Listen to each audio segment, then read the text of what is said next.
They believed the human was just prey. These alien girls never knew his real strength. The transport shuttle touched down on Vorith Station with a shudder that rattled the overhead storage panels, and Dane Calloway was the only human aboard. He had noticed this during boarding at the Callisto relay port, had done a slow count of the other passengers while pretending to check his bag's buckle, cataloging in the way he'd learned to catalog things back when cataloging was the difference between a good day and a body bag. 17 passengers, all female. All Vorith, which meant they were tall, luminous-skinned creatures in shades ranging from deep amber to pale copper, with bone-white hair worn in elaborate coils, and compound eyes that caught light like polished amber chips. Most of them had glanced at him when he boarded. A few had not looked away. He found his seat, stowed his pack, and spent the 12-hour transit pretending to sleep. He wasn't sleeping. He rarely slept on transports. He spent the hours reading the station schematics he'd pulled from the contractor database before departure, cross-sectional diagrams of every deck, the electromagnetic shielding specifications, the maintenance records going back 3 years. He'd learned in 17 years of this work that the reading you did before you arrived was the reading that saved you.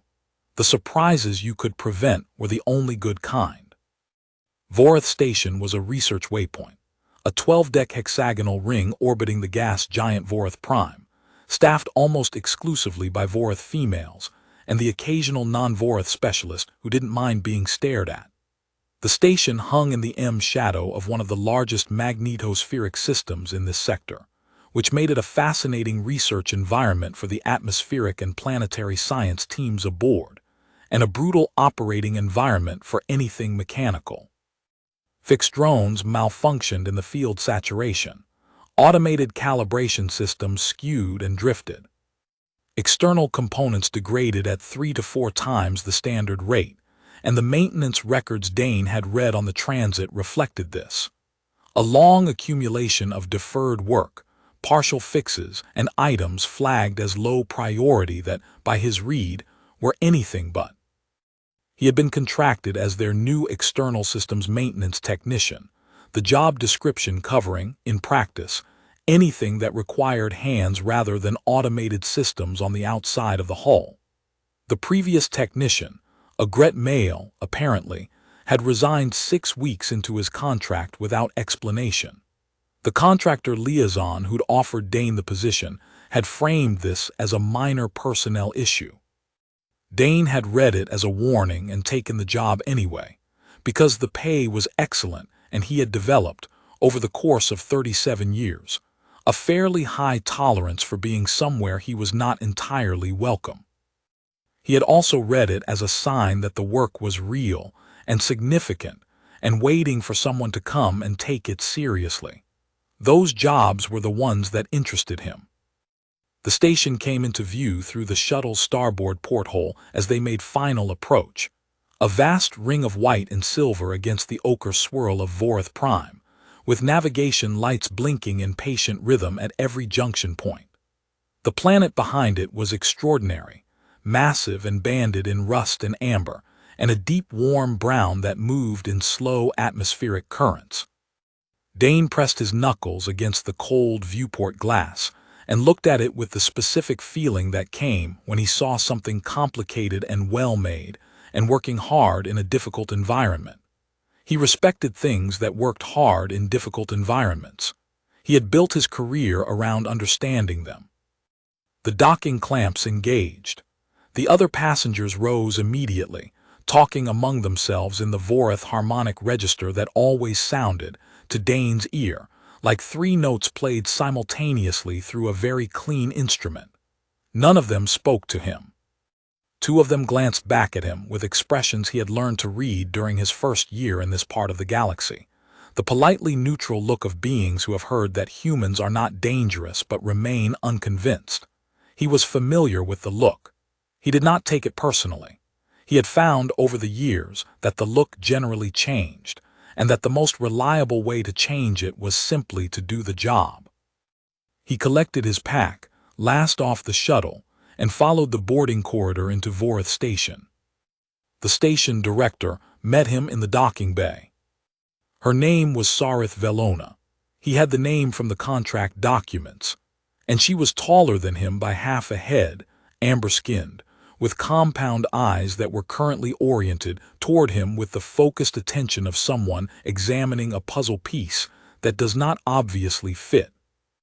She had the measured stillness of someone who ran things and ran them precisely, and she looked at him with an expression he had come to think of as the inventory, the brief accounting that beings did when a human appeared in a context they were not expecting, tallying what they saw against whatever they had anticipated.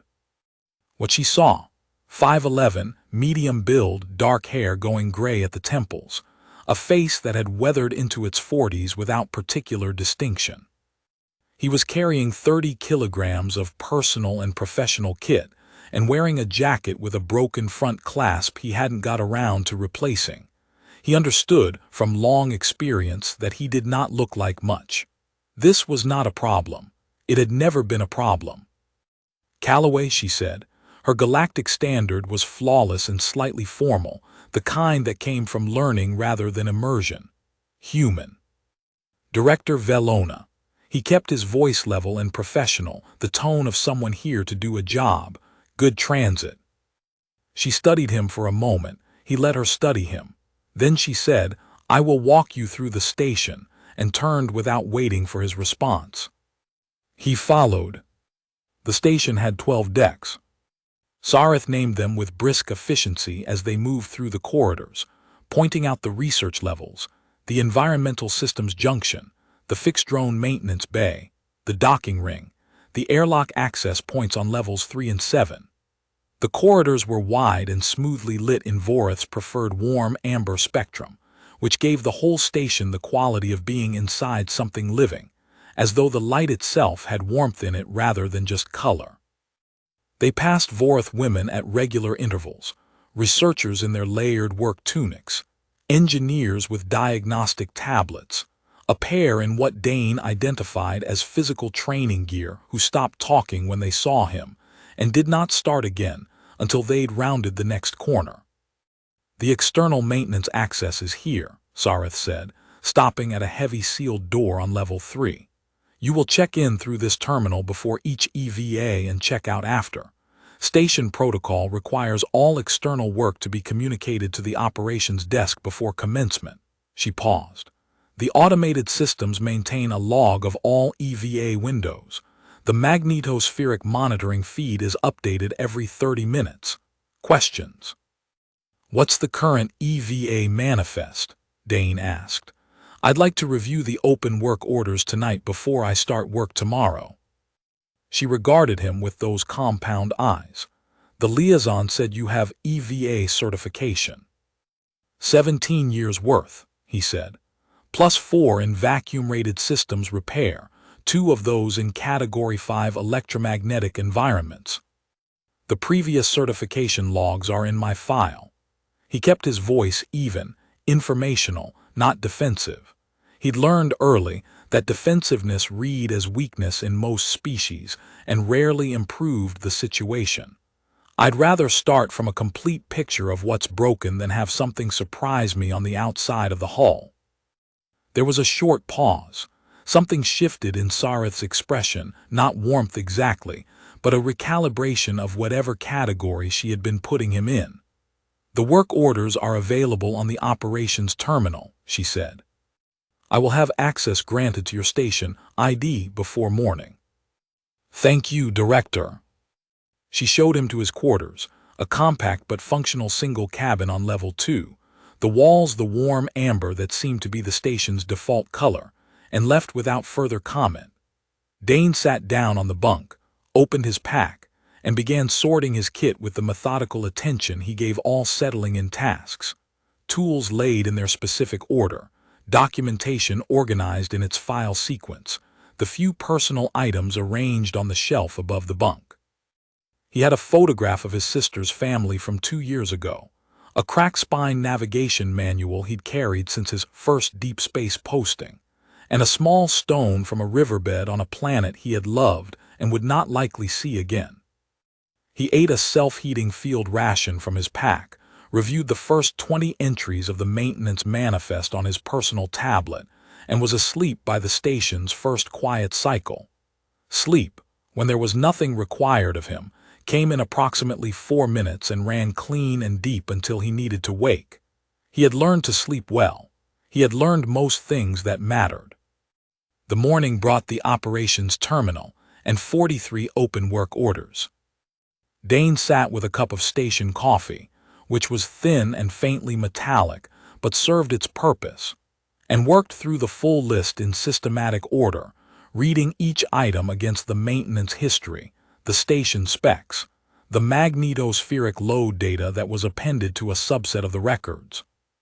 He flagged critical priority items in red, noted the deferred maintenance that had compounded in the 6 weeks since the Gret technician's departure, and built the work schedule in his head in the quiet of the operations alcove before the rest of the crew was moving. He was halfway through when the door opened, and a Vorth female he hadn't met yet came in, stopped when she saw him, and looked at him with the particular expression of a person who has walked into a room expecting it to be empty. "Operations access," she said. "For the maintenance manifest." He gestured at the terminal. "I can move if you need the station." She did not move toward the terminal. She was young for a station engineer, he thought, or at least she had the quality of someone still calibrating her professional face over whatever her actual feelings were, which in his experience usually meant younger. Her skin was a richer copper tone than Sareth's, her bone-white hair loose rather than coiled in the more formal style. She was watching him with an interest she was making a reasonable effort to conceal. "You are the human technician," she said. "Dane Calloway." He did not extend his hand. He'd learned in his first year of cross-species work that the human greeting gesture didn't translate for most species and occasionally alarmed them. "You're on the engineering team." "Junior systems analyst." "Reth Velama." She glanced at the terminal screen, where the maintenance manifest was open with his annotations visible. "You have reviewed the full manifest." "Most of it. There's a lot on it." He turned back to the screen and tapped a flagged item. "This pressure conduit junction on level 7, I've flagged it critical. The repair log shows the last maintenance was 8 months ago. On a station in Vorth Prime's shadow, that conduit is taking magnetospheric load every time the giant flares. 8 months without inspection is 3 or 4 months past due minimum." She came a step closer, angling her head to read the screen. He watched her compound eyes track down the annotation. "The Gret technician rated this junction as low priority." "The Gret technician resigned 6 weeks ago," Dane said, still even. "I don't know what he was working from, but based on the station specs I read on transit, I'd put level 7 junction inspection in the first 2 days." A pause. He had learned to wait through pauses. Most people used them for the same thing, finding the angle of adjustment. "I can pull the magnetospheric event logs," Reth said finally. "If the load data supports critical priority, I can escalate the inspection order." "That would be helpful," he said. "Thank you." She left. He returned to the manifest. He was outside the hull by day 2. The pressure suit Vorth Station supplied was rated for their specific electromagnetic environment and fit adequately despite being designed for a species 3 centimeters taller. He'd padded the shoulder mounts and adjusted the glove seals the previous evening. Dane had adapted to ill-fitting suits before. He clipped onto the safety line, ran through his pre-EVA checklist twice, checked the magnetospheric monitoring readout, and pulled himself hand over hand along the outer maintenance rail toward the level 7 junction housing. The view from the outside of Vorth Station was extraordinary. The gas giant filled the lower third of his visor, banded in ochre and rust, and that deep amber brown, its atmosphere in slow motion, cloud formations the size of continents drifting across the visible face. The navigation lights blinked around him in their patient rhythm, and the station itself spread outward from his position in either direction. The hexagonal sections of the ring, the research antenna arrays, the docking umbilicals, the hull plating worn to a warm silver by years in this radiation environment. Far above, the stars were completely still. The planet was not. The planet was always moving, always pulling. The magnetosphere extending invisible and powerful through the space Dane was now floating in. He found the level 7 junction housing, unsealed the access panel with the composite key from his toolkit, took his first look inside. The conduit was not in critical condition. It was worse than critical. He spent 40 minutes documenting what he found, photographing each element with the care that good documentation required. The 3 stress fractures in the secondary housing, oriented at angles that told a story about the load cycling it had been absorbing. The corroded seal around the primary connection point, corrosion that had been ongoing for at least 6 months based on the oxidation depth, which meant the false readings from the sensor cluster weren't an accident but a symptom, because the sensor cluster itself had failed in a way that made the automated monitoring system log the junction as stable when what it was doing was failing slowly in the dark. He measured, photographed, noted the parts required. He spent another 10 minutes examining the adjacent structural segment, which showed stress patterns consistent with years of elevated loading that the maintenance records had not adequately accounted for. He sealed the panel, made his way back to the airlock, and filed the inspection report to the operations terminal flagged urgent critical before he'd finished removing his suit. Then he went to find Director Velona. He found her in the senior research office with 2 other Vorth women he hadn't been introduced to, both in research tunics, both looking at data displays that were paused when he appeared in the doorway. All 3 looked at him with variations of the assessment expression. He was getting used to it. He was starting to think it might not last. "Director, I need to brief you on the level 7 junction," he said. "I've filed the inspection report, but there are things you should hear directly." She listened. He told her clearly and without embellishment what he had found: the stress fractures, the corroded seal, the sensor failure, the adjacent structural segment concern. He showed her the photographs on his tablet in the order that told the story correctly, how each thing connected to the next, how the failure had developed, what it meant for the junction's current status. He gave her the repair timeline and the parts list. When he finished, Sarith was quiet. The 2 other women were looking at the photographs. One of them, he would learn later that her name was Vetha, senior atmospheric researcher, made a low sound that he didn't have the cultural vocabulary to interpret yet. "The previous technician's report rated this junction as stable," Sarith said. "I saw that report. The sensor cluster has been giving false readings for an estimated 4 to 6 months. That's not straightforwardly his fault. If the automated monitoring didn't flag it, the error was embedded. But the visual inspection should have caught the housing fractures." He kept his voice factual. "I can have the repair parts requisitioned today if you approve the order. The junction should not carry another magnetospheric load event without repair." Sarith looked at him for 3 full seconds with those compound eyes steady on his face. Then, "Approve the requisition." "Thank you, Director." He turned to go. "Calloway," he paused. "Good inspection," she said.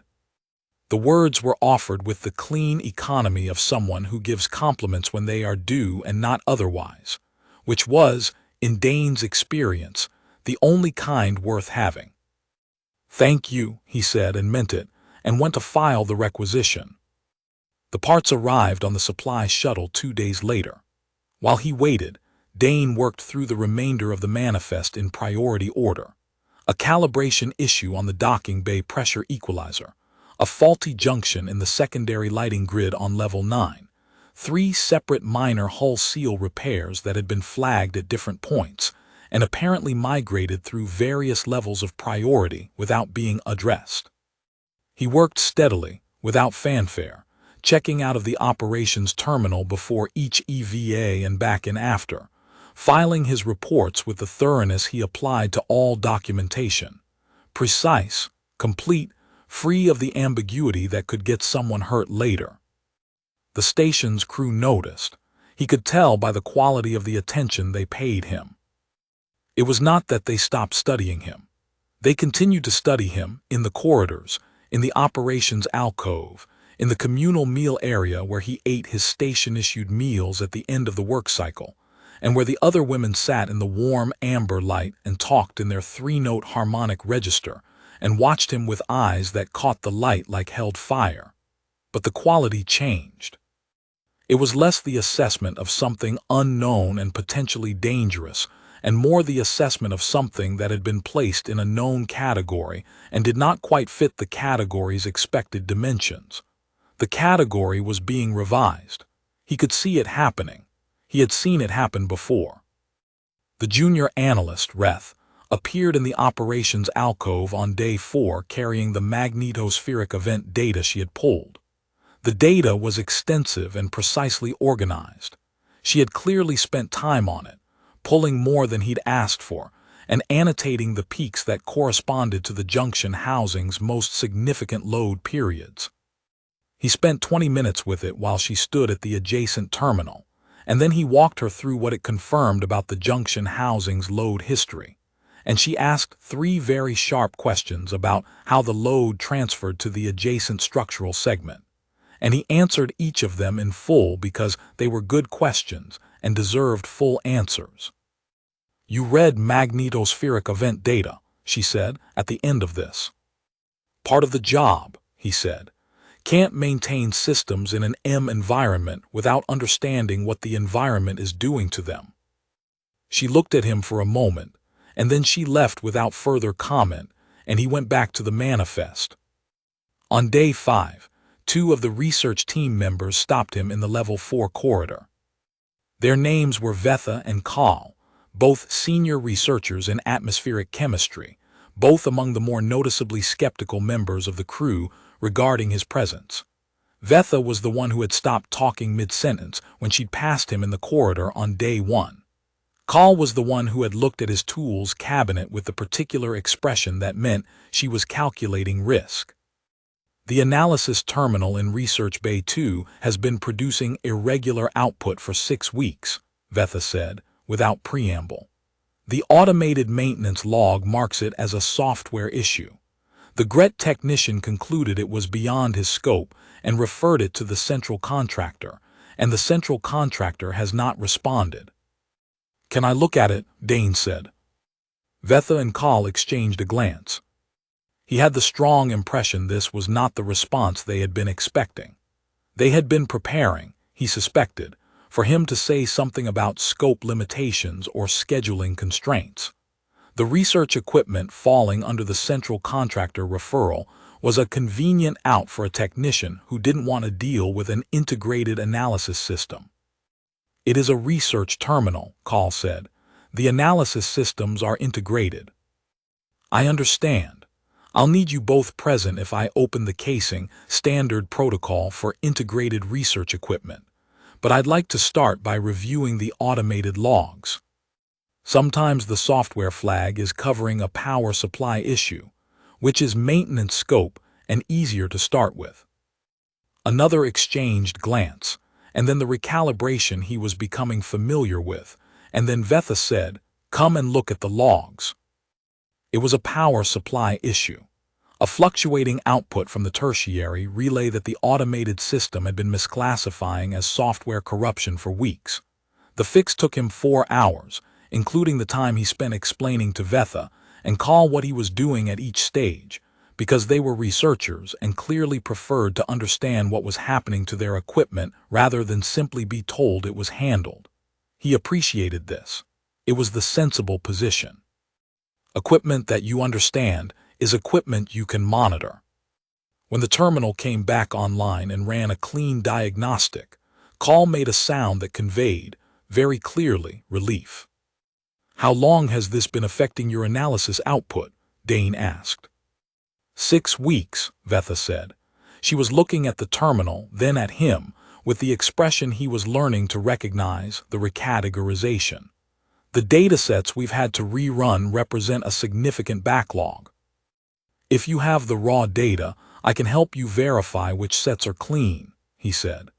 I'm not an atmospheric chemist, but data integrity checks are data integrity checks across most systems. A pause, longer than the others. You would do that, Call said. It came out less as a question than as a statement of surprise. It's part of making sure the terminal is actually working, he said. A repair that produces wrong output isn't finished. He stayed in Research Bay 2 for another 3 hours, working through the raw data logs with Vetha and Call. By the end of it, they were talking to him with the abbreviated ease of people who have established a working rhythm, not with the careful distance of strangers. The Level 7 junction repair was scheduled for Day 8, 2 EVAs as projected. Dane ran the first EVA alone, pulling the corroded seal and preparing the housing for the new components. It was a long EVA, 8 hours of external work in Vorath Prime's shadow, and the planet's magnetospheric activity spiked twice during the work window. He had been expecting at least one spike. The pre-EVA forecast had shown a moderate probability of elevated activity, and he had planned his work sequence accordingly. The critical seal work completed first, before any spike could force a halt, with the bracket shelter route mapped before he started. The first spike came at hour 3, a Category 3 field elevation. He moved to the housing bracket, anchored in, and sat in the specific patience that EVA shelter required, the patience of knowing that waiting now was how you kept working later. He had spent a great deal of time in suits, in brackets, in the peculiar quiet of being outside a structure in the dark between a planet and a star, and he had made his peace with that quiet long ago. He watched the planet through his visor. The atmospheric currents moved. The magnetospheric field did what it did. After 18 minutes it cleared, and he returned to work. The second spike came at hour 6, Category 2, shorter.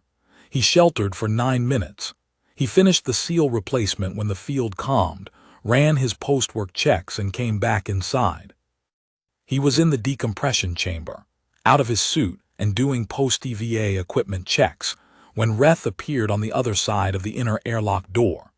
She was standing with the slightly uncertain posture of someone who has come somewhere with a purpose and is now reconsidering whether the purpose is professionally appropriate.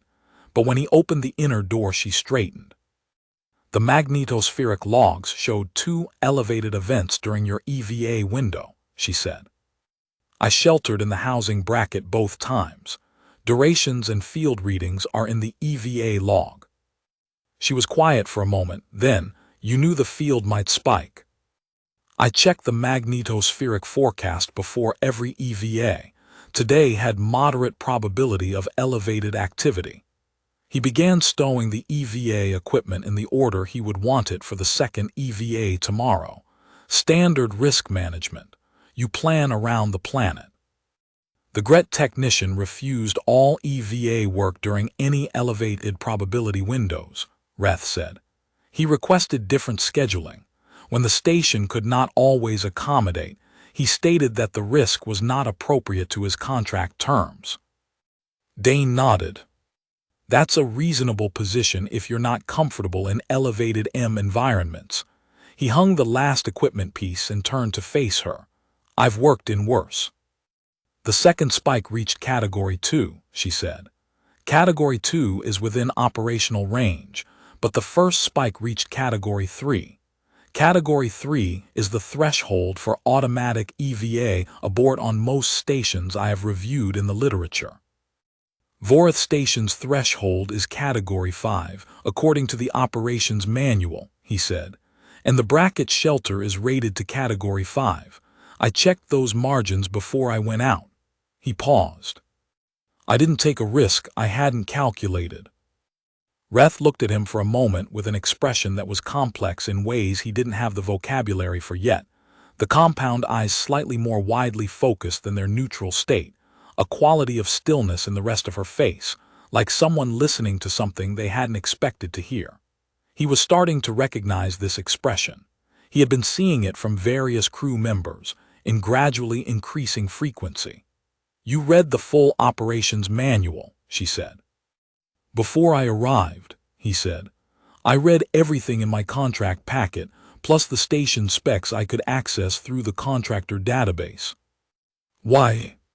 He considered the question. It was not as simple as it sounded, and she had not asked it as a simple question. "Because I like to know where I am," he said, "and what I'm responsible for, and what the planet outside is doing." He picked up his documentation tablet. "The second EVA is scheduled for tomorrow if the field forecast holds. I'll file the schedule tonight." He moved toward the corridor door. Reth did not step aside immediately. "Your hands," she said. He stopped. "They are different from what I expected, human hands."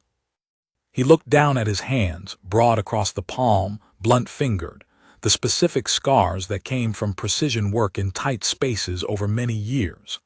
A cut along the right index finger from a shielding bracket on the Callisto relay station. 3 years healed but still faintly visible.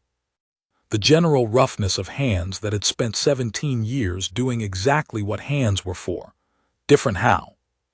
She was quiet for a moment, and the pause had a quality of honesty in it, someone choosing accuracy over politeness. "I was told, I had formed an impression, that humans were fragile.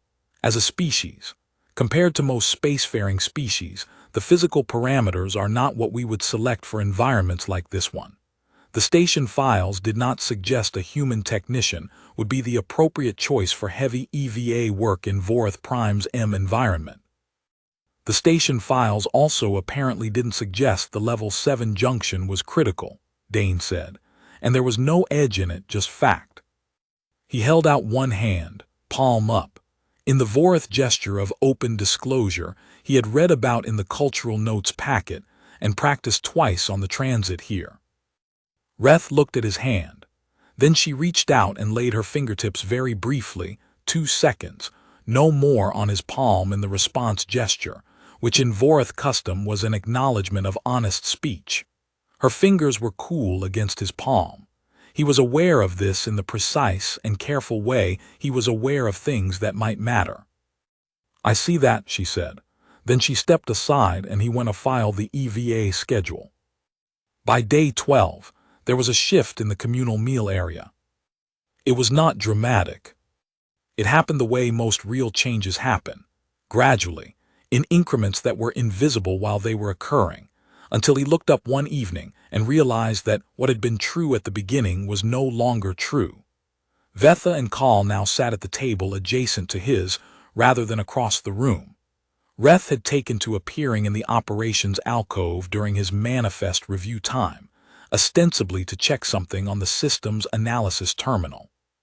3 other crew members, a senior engineer named Vas Velkar with 20 years on the station, a quiet medic named Ithara who had once spent 3 minutes examining the scarring on Dane's hands with professional interest, and then looked up to ask very direct questions about human wound healing that he'd answered as completely as he could, and a navigation specialist named Drea who had, on day 10, sat down at his table in the communal area without preface and begun talking about the gas giant's atmospheric modeling, as if continuing a conversation they had already been having, had begun including him in the ambient conversation of the communal space. Not formally, not with fanfare. The way people include someone when they have stopped treating them as a guest and started treating them as a fixture. Sarith maintained her director's distance, which he respected, but she had stopped looking at him with the assessment expression. Now she looked at him with the expression of someone who has placed the puzzle piece and found it fits, not satisfied in a surprised way, but satisfied in the way of someone whose model of the world has updated correctly. On day 14, the second junction EVA for level 7 ran clean. The new seal seated properly. The stress fractures were addressed with composite patch bonding that would outlast the station's current operational cycle. Dane ran his post-repair diagnostics and found the junction holding steady under a simulated load. He filed the completion report with the full cross-reference to the adjacent structural segment monitoring recommendation, because whoever came after him, whether in 7 months or 2 years, should be able to see the full picture. When he came into the communal area for the evening meal, Reth was at the counter with a cup of the station coffee and the direct, quiet look of someone who has been waiting, without particularly trying to look like they were waiting. "The junction repair is logged as complete," she said. "Filed this afternoon." I read the completion report. She looked at her cup for a moment. "The adjacent structural segment note, that is not part of the standard repair scope." "It's part of an honest repair," he said. "If the loading pattern on that segment isn't monitored, you may be back here in 18 months with a new problem." "I know," she looked up at him. "I have been checking the monitoring data every morning since you first flagged it, since before the repair. And it is within normal range currently." A pause. "You were right to flag it." "I'm usually right to flag things," he said, without particular emphasis, and she made a sound that he thought was the Vorith equivalent of a short, dry laugh. On day 17, Sarith appeared in the operations alcove at a time when she was not usually there, and she sat down across from Dane's work terminal with the expression of someone who has a specific thing to say. "The station council is reviewing the contractor renewal schedule," she said. "Your contract runs 42 more days." "Yes." "The work order completion rate in the first 17 days exceeds the previous technician's full month average." She placed a tablet between them with a maintenance completion report. "The Level 7 junction repair has been assessed by the system's engineering team as exceeding repair standards." He looked at the tablet. The corroded seal had unusual stress patterning. "I documented the full analysis in the repair file. It may indicate a loading issue in the adjacent structural segment, worth monitoring going forward." "I read the repair file," Sarith said. She was looking at him with the changed quality attention that had replaced the assessment expression sometime in the first week, and he still didn't have the full vocabulary for what it was, only the sense that it was something that meant he was being seen clearly. "Why do you do that?" she said. "The additional documentation, the cross-referencing, the follow-through beyond what the work order requires." He thought about this. "Because systems are connected," he said finally. "A repair that fixes one thing by creating pressure on something adjacent is only half a repair, and because the next person who looks at that junction should be able to see the full picture." He paused. "I've worked stations where the maintenance records were incomplete or wrong. Those are the stations where people get hurt." "People," Sarith said. "Anyone aboard," he said. "Crew, researchers, the people responsible for the station." He looked at the table, then back at her. "It's not complicated." There was a silence, a clean one. Then Sarith said, "The council will discuss extended contract options. The work here will take longer than 42 days to bring fully to standard." "I'd want to see the Level 4 environmental grid and the secondary docking pressure system before making a full assessment," Dane said. "Both are listed as deferred in the manifest, and the deferral notes are thin." "You have been reviewing the deferred items." "It's why I'm here." She regarded him for another moment. Then she stood and picked up her tablet. "I will inform the council of the preliminary assessment," she said. And then, just before she left, "Calloway, the crew has been asking about extending. I want you to know that." She did not wait for his response. On day 19, Vas Velkar flagged him in the corridor outside the Level 4 access junction. Vas was the station's senior engineer, 20 years on the ring, which made her, as far as Dane could tell, the single person most familiar with what the station was actually doing at any given moment below the administrative level. She was older than most of the crew, her amber skin marked with the particular quality of someone who had spent 20 years in an M-heavy environment, and she had spent the first 19 days looking at Dane from a considered distance, with the expression of someone running a calculation that hadn't resolved yet. On day 19 it resolved. "Walk with me to the secondary monitoring station," she said without preface. It was not a request. He walked with her. The secondary monitoring station was on level 5, a small alcove off the main environmental corridor, where a bank of legacy monitoring equipment tracked the station's internal pressure and atmospheric systems on a hardware level that predated the current automated network. Voss had, she explained as they walked, been running a secondary check on the automated reports since the research terminal issue had come to light. Because, if the terminal's power supply failure had been misclassified by the automated monitoring for 6 weeks, she wanted to know whether the monitoring network itself had other blind spots. She had found 2. She showed them to him at the secondary station, displayed on the older hardware readout that was, it turned out, markedly more accurate than the automated system in certain narrow categories of measurement, the categories being precisely the ones relevant to what she had found. Dane leaned in and read the data. He read it twice. Then he straightened and looked at her. "How long has this been reading this way?" he asked. "The secondary logs go back 14 months, Voss said. "The deviation is consistent across the full period. The automated system has been reporting within normal range. The secondary hardware says otherwise." He thought about this. "The automated system is calibrated on a 12-month cycle," he said. "The calibration log in the manifest shows it was last done 11 months ago." "The calibration would not have caught this specific deviation," Voss said. "The deviation is in the sensor input, not the processing algorithm. The sensors are reading accurately. The automated system is interpreting what they read incorrectly because the translation protocol has a parameter error that predates the last calibration." Dane looked at the hardware readout. "That's a systems integration issue," he said, "not external maintenance scope." "No," Voss agreed, "but the correction protocol requires a manual parameter reset, which requires external access to the monitoring array housing on level 3 north." She looked at him steadily. "Which is external maintenance scope?"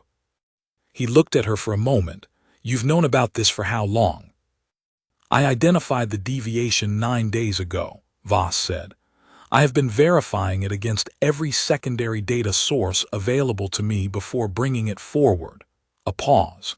"I did not bring it forward to the previous technician." He did not ask why. He thought he understood why. "What does the deviation mean for station safety in the current range?" "It is not immediately dangerous," she said. "The actual readings are within operating tolerances.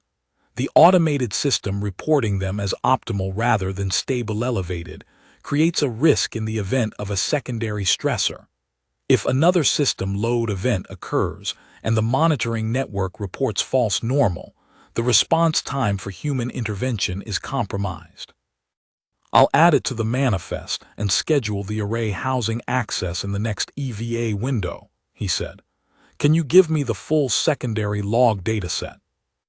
"I compiled it this morning," she said, and handed him a data chip with the flat, matter-of-fact efficiency of someone who had been waiting for the moment when it would be useful to hand over. "I anticipated you would want the full record." He took the chip. He looked at her. "Thank you for running the secondary check," he said. "That was the right thing to do." Something in Voss's expression shifted, a slight relaxation in the quality of assessment she had been carrying for 19 days. "I have been watching your EVA work," she said. "The log entries are thorough, more thorough than I expected." She paused. "I did not expect thorough." "Most people don't," he said. She looked at him for a moment more, and then she said, with the directness of someone giving information they have decided is accurate and therefore worth giving, "The crew called you prey before you arrived. Not formally, it was not said to Director Vellona, but it was said. A human technician in a Category 5M environment was, the phrasing used was that it would be like sending something soft into somewhere hard." She looked at the secondary monitoring array. We were wrong about the soft. I've been called worse, Dane said. That is not an excuse, Voss said. It is a statement of fact that the assumption was wrong, which means the framework that produced it was wrong, which means it requires revision. She picked up the tablet she'd set down during the data display and moved toward the corridor. I will be at the array housing access when you schedule the EVA. I know the secondary system's diagnostic sequence. I can reduce your time outside by approximately 40 minutes. I'll schedule it for day 24 if the magnetospheric forecast is clear, he said. I will block the time, she said, and walked away down the corridor with the assured stride of 20 years on the ring, and Dane stood in the secondary monitoring alcove for a moment with the data chip in his hand, and the particular feeling of a thing having been said that was hard to say and had been said honestly anyway. And then he went to add the monitoring array to the manifest. On day 22, Reth brought food. Not station food, her own food, packed in Vorth meal containers with sealed compartments that maintained temperature separately. She set it on the table in the operations alcove while he was reviewing the Level 4 environmental grid analysis, and she sat down across from him with her own container and the air of someone who has made a decision and intends to act on it without making a production of the acting. You have not had a proper meal in the communal area since day 19, she said. You are working through meal cycles. I want to finish the Level 4 analysis before the next EVA window. You can read the analysis and also eat. She pushed one of her containers toward him. Vorth standard rations. They are not designed for human metabolism. I checked the dietary compatibility table. They are safe. I was not certain if you would eat them. He looked at the container, then at her. What are they? Velgrain cakes with pressed amber root. She searched for a translation. Satisfying, that is the closest standard word. He opened the container. The cakes were pale gold and flat and faintly sweet-smelling. He tried one. It was denser than he expected and faintly herbal and better than anything the station dispensary had offered him. These are good, he said. Something shifted in Reth's expression, a quality of pleasure that was trying to be composed and not entirely succeeding. The amber root is from Vorth's coastal regions. My home settlement grows it. The cakes are a staple meal for extended work cycles. She opened her own container. Humans require regular nutritional intake for effective cognitive function. You should not work through meal cycles. You looked that up. I looked several things up, she said, with the directness that he had come to understand was not abruptness but accuracy. Human physiological requirements, EVA stress tolerances by species. The standard EVA incident log for Vorth Prime's electromagnetic environment, going back to the station's founding. There are 14 recorded incidents. None by a human technician, because no human technician has worked at this station before you. No incidents this contract, Dane said. No, she looked at him. 17 days in an environment classified as high risk for most non-Vorth species. No incidents, no deferred work, no scope limitations. I've worked in worse environments, he said. This one is moderate. Where? Not challenging, genuinely curious, which was a distinction he had learned to hear. He told her about the Callisto relay station, the outer hull work in full magnetospheric storm, the 3 consecutive EVAs with no rotation window, because there had been no one else. He told her about the Deeprig platform in the Surith system, 2 years repairing submersibles in conditions that required pressure rated at 15 times standard atmosphere. He told her about the outpost on the edge of the Brenneth Transit Corridor where the automated systems had failed in sequence over 6 days, and he had worked through most of those 6 days, sleeping in 3-hour windows, because the next transport was a week out, and the outpost had people in it who needed the systems running. He did not tell it as a list of difficulties to be impressed by. He told it the way he told most things, factually, with the context that made the facts make sense. Reth listened. She did not say anything for a moment when he finished. "Why did you come here?" she asked then. "To Vorith Station. You have more experience than this posting requires." "The job needed doing," he said. "The previous technician left work in a state that needed someone to come in and do it properly." He picked up another Vel grain cake, and the pay was reasonable. A pause. Then she said it plainly. "We were skeptical of a human technician. Several crew members voiced concerns to Director Velona before your arrival. The environment, the EVA workload, the physical requirements. Human capabilities were underestimated." "I know," Dane said. "You knew we thought you were unsuitable." "I know how I read," he said. "Medium height, middle-aged, doesn't look like a heavy EVA technician." He finished the last cake and closed the container. "The work either speaks or it doesn't." She was quiet for a moment, the amber light caught in her compound eyes. "It speaks," she said. "I want you to know that what was thought at the beginning is not what is thought now." "I appreciate that," he said. He did appreciate it, simply and directly, the way he received all honest things. "Good," she said. And they returned to their work, and the meal containers sat empty between them in the warm alcove quiet. And outside the level 3 corridor viewport the gas giant turned in its slow, ancient rhythm. It was Vetha who said it out loud. Day 26, in Research Bay 2, during the second round of data integrity checks. She said it in the middle of pulling up a dataset without particular preamble. "We were wrong about you." Dane looked up from the data display. "In the first days," Vetha said, "there was a general understanding on the station that a human technician was a compromised choice, that the environment was not suited to human physiology, that the EVA workload was beyond what a human worker could sustain without significant performance degradation." She was looking at the data display rather than at him. That understanding was wrong. "It came from somewhere reasonable," Dane said. "Humans aren't the strongest species on paper. We're not the fastest. We don't have Vorith M tolerance or Gret physical mass." He turned back to the dataset.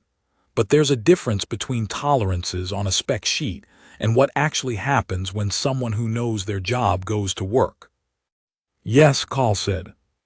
She had a quality of stillness when she listened that meant she was paying close attention. "That difference was not something we had considered clearly. We read the specifications and we read the previous contractor logs and we concluded." She paused. "We should not have concluded so quickly." He ran the integrity check. The data was clean. "The research backlog from the terminal outage, how much can you recover?" "Most of it," Vetha said. "Thanks to the repair and the recovery checks, more than we expected." "Good," he said. The data ran. The bay was quiet. Outside the viewport, the planet was doing what the planet always did. On day 31, Sareth called a crew meeting. The main operations room, all 17 crew members plus Dane, standing around the central display. She ran through the first-month maintenance completion report with her usual clean precision, showing the numbers against the previous technician's record and the station's 10-year average without editorial comment, which was its own kind of editorial comment. Level 7 junction, Research Bay 2 terminal, hull seals, docking bay calibration, Level 9 lighting grid, 15 additional items from the deferred manifest, addressed in priority order. Then she said, "The Council has approved an extended contract for the remainder of this station year, subject to agreement from the technician." She looked at Dane. He thought about it. Genuinely considered it. The Level 4 environmental grid still waiting, the secondary docking pressure system with its thin deferral notes, the 5 or 6 items on the extended manifest that needed a more experienced eye than the records suggested they'd had.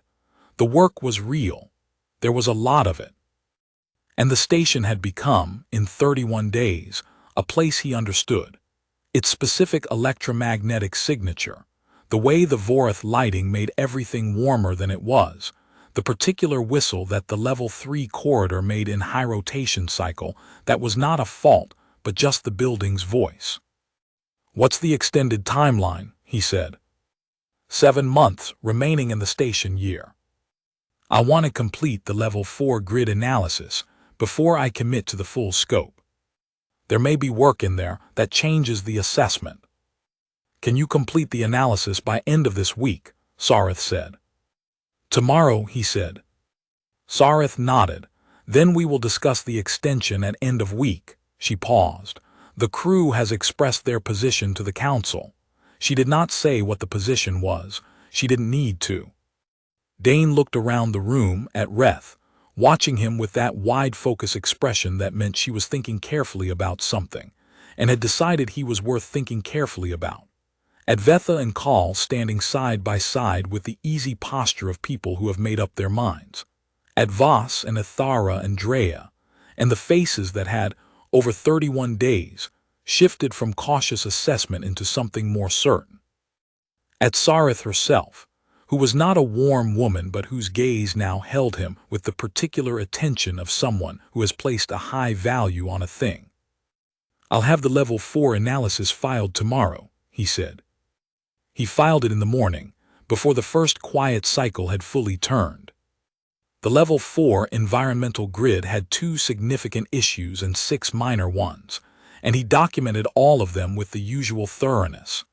The full repair scope, parts required, timeline estimate, the adjacent systems that would need monitoring during the work, the long-term maintenance schedule he recommended to prevent recurrence. He appended the monitoring note about the level 7 adjacent structural segment, cross-referenced with the magnetospheric event logs Reth had compiled, because the data was there, and it was relevant.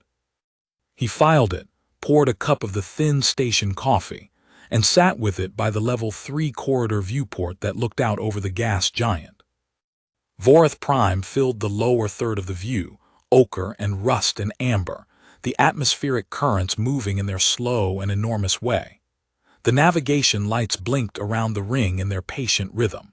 He had been watching this view for 32 days, and it still had the quality of something that merited attention, the kind of thing that didn't simplify the longer you looked at it, but only became more what it was. Reth appeared beside him. She moved quietly, as most Vorith did, and she stood at his shoulder looking at the planet with the easy comfort of someone who has stopped needing permission to be present. "The analysis is filed," he said. "I know, I read it already." She had the tablet in her hand. "The level 4 grid is worse than the initial logs indicated." The deferral notes undersold it. The work will take 3 EVA windows minimum, possibly 4 if the secondary relay has load transfer issues. 7 months may not be enough to complete the full extended manifest. 7 months is enough to make significant progress, he said. Nothing on that manifest is going to hurt anyone if it's addressed in the right order, and the critical items are already handled. Reth was quiet for a moment. The planet turned. Then she said, without looking away from the viewport, "I have been studying human physiology, independently, not just the dietary compatibility tables." He looked at her. "Why?" "Because I wanted to understand what I was wrong about," she said, with the simple accuracy that was hers. "And because the error was not small. We assessed you based on incomplete data and reached confident conclusions. That kind of error is significant." She paused. "I prefer to understand my errors rather than simply correct them and move on. Understanding them is how you stop making them." "What did you find?" he asked. "That human physiological resilience operates differently than the framework I was using predicts. That endurance under sustained stress is a significant human characteristic, not linear capacity, not peak performance numbers, but sustained function over long periods in variable conditions. That human adaptation to novel environments is faster than most xenobiological literature accounts for. That the assessment metrics we use for EVA capability are derived primarily from non-human species data, and that they do not map well onto what humans actually do." She looked at the planet. You are not strong in the ways that are visible on a specification sheet, but you are capable in ways that the sheet does not capture. Most people are more than their spec sheet, Dane said. Yes, she said, but it is a particular quality in humans that the gap between the spec sheet and the reality is so large. She turned to look at him, the compound eyes clear and direct in the corridor light. The crew thought you were the wrong choice. Based on the visible indicators, that assessment was reasonable, but the visible indicators were the wrong indicators. He held her gaze. You adjusted when you had better information. Yes, she said, but I wanted to understand the original error. Another pause. I think we have been using the wrong assessment framework for human capability generally, not only here, in how we think about what humans can and cannot do in environments like this one. Dane thought about that. About 17 years of being the one who didn't look like much at the start of a posting. About the slow and particular process of being somewhere you were not expected to fit and doing the work until the fitting was evident. He thought about all the stations and all the crews and all the iterations of the same patient process. Most assessment frameworks are built from what you've seen before, he said.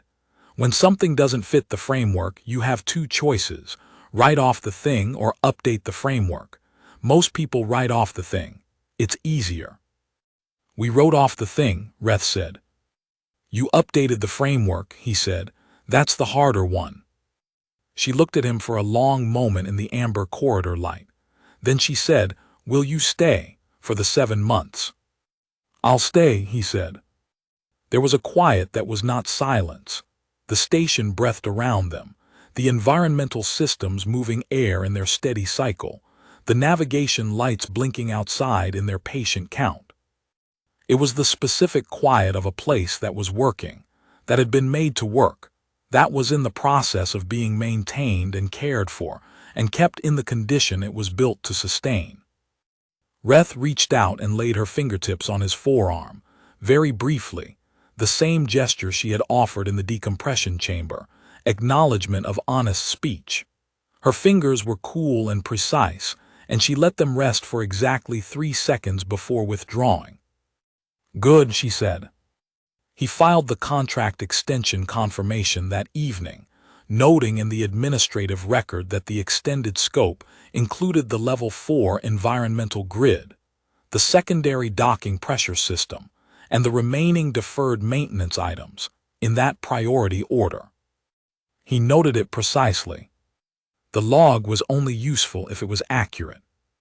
And then, because Reth appeared in the corridor with her meal container and the direct, quiet look of someone who has decided that sharing meal cycles is a thing she intends to make a regular practice of, he put down the documentation tablet and went with her to the operations alcove, where the Velgrain cakes were warm and the amber light came in through the viewport, and the gas giant's ochre glow lit the edge of everything in the slow, enormous way that only things that old and that large could manage.